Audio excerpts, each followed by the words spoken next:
Friends, मैं प्रशांत और आपका स्वागत है हमारे यूट्यूब चैनल पे जिसका नाम है स्टडी फ्रीक्वेंसी पॉइंट ज़ीरो, जिसमें मैं एसएससी, रेलवे, एनटीपीसी, पुलिस और bank PO exam related GK और जीएस के क्वेश्चंस लाता रहता हूँ। अगर आप हमारे चैनल पर नए हैं तो चैनल को अभी सब्सक्राइब करें और आने वाले बेल आइकन पर क्लिक करें ताकि आपको आने वाले वीडियोज़ की नोटिफिकेशन मिलती रहेगी। तो चलिए देखते हैं आज के टॉप इम्पोर्टेंट क्वेश्चन जो सीमा रेखा से संबंधित हैं। देखते हैं आज का पहला प्रश्न। भारत और पाकिस्तान की सीमा रेखा का नाम क्या है? इसका आंसर हो जाएगा ऑप्शन सी, रेड क्लिफ रेखा। दोस्तों, यह रेखा 17 अगस्त 1947 को बनाई गई थी, जो सीरिन रेडक्लिफ इन्होंने बनाई थी। इसकी कुल लंबाई है 2900 किलोमीटर। तो इसको नोट डाउन कर लीजिए। दोस्तों, यहाँ पे नाम आया है पाकिस्तान, तो पाकिस्तान की कैपिटल हो जाएगी इस्लामाबाद। पाकिस्तान की करेंसी है पाकिस्तानी रुपया और पाकिस्तान के संसद का नाम है नेशनल असेंबली। चलिए देखते हैं अगला प्रश्न। पाकिस्तान और अफगानिस्तान के बीच सीमा रेखा का नाम क्या है? इसका आंसर हो जाएगा ऑप्शन सी, ड्यूरन रेखा। यह रेखा 1896 में एक समझौते के तौर पर बनाया गया था। दोस्तों, पाकिस्तान और अफगानिस्तान के बीच में है, इसे ही ड्यूरन रेखा कहते हैं। दोस्तों, यहाँ पे नाम आया है अफगानिस्तान, तो अफगानिस्तान की कैपिटल है काबुल, इसकी करेंसी है अफगानी और इसके संसद का नाम है शोरा। तो इस क्वेश्चन से हमको इतनी जानकारी मिलती है। देखते हैं अगला प्रश्न। चीन और भारत के बीच सीमा रेखा का नाम क्या है? इसका आंसर हो जाएगा ऑप्शन ए, मैकमोहन रेखा। रेखा भारत और चीन के पूर्वी हिमालय अधिकृत क्षेत्रों को दर्शाती है। इसे 1962 में हुए भारत चीन युद्ध का मुख्य कारण भी मानते हैं। दोस्तों, यहाँ पे नाम आया है चीन, तो इसकी कैपिटल हो जाएगी बीजिंग, इसकी करेंसी है युआन और इसके संसद का नाम है नेशनल पीपुल्स कांग्रेस। तो इस क्वेश्चन से हमको इतनी जानकारी मिलती है। देखते हैं अगला प्रश्न। उत्तरी तथा दक्षिणी वियतनाम की सीमा रेखा का नाम क्या है? इसका आंसर हो जाएगा ऑप्शन बी, मैगिनोट रेखा। दोस्तों, ये पहले दोनों संयुक्त थे लेकिन बाद में वो विभाजित हो गए। दोस्तों, यहाँ पे नाम आया है वियतनाम, तो वियतनाम की कैपिटल हो जाएगी हनोई, इसकी करेंसी है दोंग और इसके संसद का नाम है नेशनल असेंबली। तो इस क्वेश्चन से हमको इतनी जानकारी मिलती है। देखते हैं अगला प्रश्न। उत्तरी तथा दक्षिण कोरिया के बीच सीमा रेखा का नाम क्या है? इसका आंसर हो जाएगा ऑप्शन बी, 38वीं समांतर रेखा।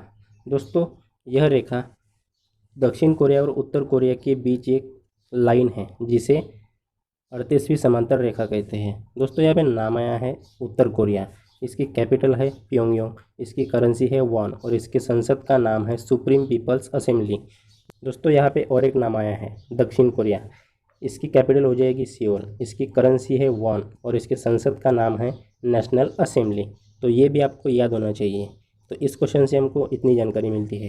देखते हैं अगला प्रश्न। संयुक्त राज्य अमेरिका और कनाडा के बीच सीमा रेखा का नाम क्या है? इसका आंसर हो जाएगा ऑप्शन डी, 49वीं समांतर रेखा। यह रेखा कनाडा और यूएसए के बीच में है। दोस्तों, यहाँ पे नाम आया है अमेरिका, तो अमेरिका की कैपिटल है वाशिंगटन डीसी, इसकी करेंसी है अमेरिकन डॉलर, इसकी संसद का नाम है कांग्रेस। दोस्तों, यहाँ पे और एक नाम आया है कनाडा। कनाडा की कैपिटल है ओटावा, इसकी करेंसी है कैनेडियन डॉलर और इसके संसद का नाम है पार्लियामेंट। तो ये भी आपको याद रखना चाहिए। देखते हैं अगला प्रश्न। जर्मनी और पोलैंड के बीच सीमा रेखा का नाम क्या है? इसका आंसर हो जाएगा हिंडनबर्ग रेखा। दोस्तों, यह रेखा जर्मनी और पोलैंड के बीच स्थित है और यहीं से प्रथम युद्ध में जर्मनी की सेना वापस लौटी थी।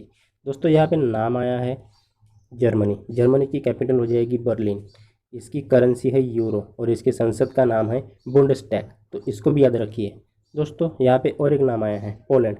पोलैंड की कैपिटल है वारसा, इसकी करेंसी है जॉल्टी और इसके संसद का नाम है सेज्म। तो इसको भी याद रखिए। तो इस क्वेश्चन से हमको इतनी जानकारी मिलती है। देखते हैं अगला प्रश्न। जर्मनी और फ्रांस के बीच सीमा रेखा का नाम क्या है? इसका आंसर हो जाएगा ऑप्शन ए, मैगिनोट रेखा। दोस्तों, यह रेखा लोहा और कंक्रीट से बनाई गई थी। इसकी शुरुआत 1929 से लेकर 1938 तक चली थी। दोस्तों, यहाँ पे नाम है जर्मनी। जर्मनी की कैपिटल हो जाएगी बर्लिन, इसकी करेंसी है यूरो और इसके संसद का नाम है बुंडस्टैग। तो इसको भी याद रखिए। दोस्तों, यहाँ पे और एक नाम आया है फ्रांस। फ्रांस की कैपिटल है पेरिस, इसकी करेंसी है यूरो और इसके संसद का नाम है सीनेट। तो इसको भी याद रखिए। देखते हैं अगला प्रश्न। रशिया और फिनलैंड के बीच सीमा रेखा का नाम क्या है? इसका आंसर हो जाएगा ऑप्शन बी, मैनरहिन रेखा। यह रेखा रूस और फिनलैंड की सीमा पर दुर्ग की रेखा है। यह रेखा जनरल मैनरहिम द्वारा तैयार की गई थी। दोस्तों यहाँ पे नाम आया है रशिया, तो रशिया की कैपिटल हो जाएगी मॉस्को। इसकी करेंसी है रशियन रूबल और इसकी संसद का नाम है ड्यूमा या संघीय परिषद। दोस्तों यहाँ पे और एक नाम आया है फिनलैंड। फिनलैंड की कैपिटल है हेलसिंकी, इसकी करेंसी है यूरो और इसकी संसद का नाम है येरस्कुस्टा, तो इसको भी याद रखिए। दोस्तों देखते हैं अगला प्रश्न। भारत के जलीय सीमा से लगे पड़ोसी देश कितने हैं? इसका आंसर हो जाएगा ऑप्शन सी, 7 देश है। दोस्तों इनमें पाकिस्तान, बांग्लादेश, म्यांमार, श्रीलंका, थाईलैंड, मालदीव और इंडोनेशिया ये देश शामिल हैं। दोस्तों ये हो गए जलीय सीमा वाले देश, लेकिन थल सीमा वाले देश कितने हैं? इसका आंसर है 4। दोस्तों इनमें चीन, अफगानिस्तान, नेपाल और भूटान ये 4 देश हैं। तो इस क्वेश्चन से हमको इतनी जानकारी मिलती है। दोस्तों ये थे आज के टॉप 10 इंपॉर्टेंट क्वेश्चन। दोस्तों हर वीडियो के एंड में मैं एक क्वेश्चन और इंग्लिश वर्ड लाता हूँ जो टॉपिक से रिलेटेड नहीं होता लेकिन इंपॉर्टेंट होता है, आप उसे ज़रूर देखा करिए। तो चलिए देखते हैं लास्ट वीडियो के क्वेश्चन का आंसर। दोस्तों यहाँ पे क्वेश्चन था, डायनामाइट की खोज किस वैज्ञानिक ने की थी? इसका आंसर हो जाएगा अल्फ्रेड नोबल। इन्होंने ही डायनामाइट की खोज की थी। दोस्तों इनके नाम से एक पुरस्कार भी दिया जाता है जिसका नाम है नोबेल पुरस्कार, नोबेल पुरस्कार। तो इसके बारे में हमको ज़्यादा जानकारी होनी चाहिए। दोस्तों इसकी शुरुआत हुई थी 1901 में, जो नोबल फाउंडेशन द्वारा दिया जाता है। दोस्तों यह पुरस्कार भौतिक शास्त्र, रसायन शास्त्र, शरीर विज्ञान, औषध विज्ञान, साहित्य और शांति क्षेत्र में दिया जाता था, लेकिन 1967 के बाद यह पुरस्कार अर्थशास्त्र में उल्लेखनीय कार्य करने वाले व्यक्तियों को भी देना शुरू हुआ।